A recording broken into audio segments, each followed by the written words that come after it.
The library wasn't a bad idea, but there were cameras everywhere, and he needed some cash urgently. So he went instead to one of the chain coffee shops. As usual in the middle of the day, it was filled with mums and their pushchairs, queuing for their skinny caps or whatever. It smelled of mulled spice. No one paid any attention to James, and after a show of looking at the menu board, he lifted the purse from a bag hanging over the handlebars of one of the buggies crammed in by a table of gossiping women. He was in and out in less than a minute. Round the corner he checked the contents beside the back door of a Chinese restaurant kitchen, air thick with rich, savoury smells of garlic and ginger. 65 quid, bank cards and the like. There was a picture of a bloke and a baby, their noses touching. He kept the cash and dropped the rest in one of the restaurant's dumper bins. A guy in chef's white stuck his head out of the door and shouted at him to clear off. On exiting the alleyway at speed, tucking the money away, he almost collided with a couple walking arm in arm. "Whoa," said one. "Easy does it." James looked up. "Go fuck you." The words dried up in his mouth. The two strangers were both men, but that wasn't what caught his attention. "I know you," he said to the man on the right, tall and square-jawed, tanned with short greying hair, maybe 50. He wore a long navy coat that looked pricey. The man's partner, smaller, boyish with tight trousers and a tweed jacket, gave an amused smirk and glanced at his companion. "I hope not, Chris." James swallowed thickly, unable to move. He couldn't place the face, but it was right there, like a word on the tip of his tongue. "I don't think so," said the older man. "Sorry we bumped into you." They walked off, and James stared after them.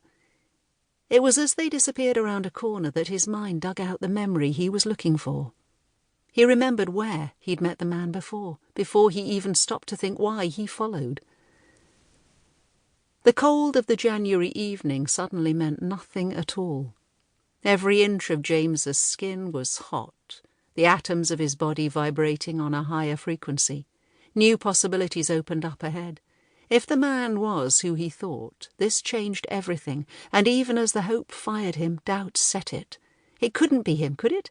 What were the chances after all these years? He walked around 20 paces behind them, and James's eyes bored into the back of the man's head. The face had been familiar, but as he tailed them, he became more certain. The ages would be about right, too. Even the man's gait, the way his upper body remained perfectly erect while his feet moved in small steps, aroused a deep-seated discomfort.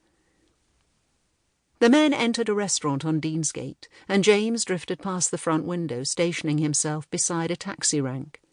He watched as the men were shown to a table, took off their winter coats and handed them to a maitre d'. Then they sat opposite one another, reaching across the table to clutch hands. James felt a bit sick. Bracken, another private in his barracks, had once suggested he was a puff, solely on the basis that he didn't spend his free time poring over pornography like the rest of them. James had pinned him down and got a thumb into the soft flesh beside the top of his nose, threatening to scoop out his eye if he cared to make the insinuation again. Neither Bracken nor any of the others ever did. James watched now, confident that the harsh light of the restaurant's interior and the relative darkness outside would keep him hidden.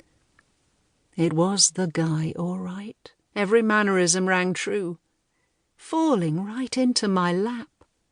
But there was still work to be done. He stood in place for a half-hour, observing the ebb and flow of customers from the restaurant, the waiting staff drifting from kitchen to table to bar. He saw their patterns of movement and the opportunities these allowed. The maitre d' did the same for each new arrival, checking a computer, then leading the diners into the restaurant, before returning to the wall beyond the front desk to hang the coats. There was a 20 or 30-second window he could exploit. So as the next diners arrived, a party of 5 men and 2 women in business clothing, James timed his approach. If he was spotted, he could always run, but no one clocked him as he went to the coat pegs and fished in the pockets of the navy long coat, locating a card wallet inside. After a quick upward glance, he opened it and found the driving licence. Christopher Putman, 311 Victoria Tower, Salford.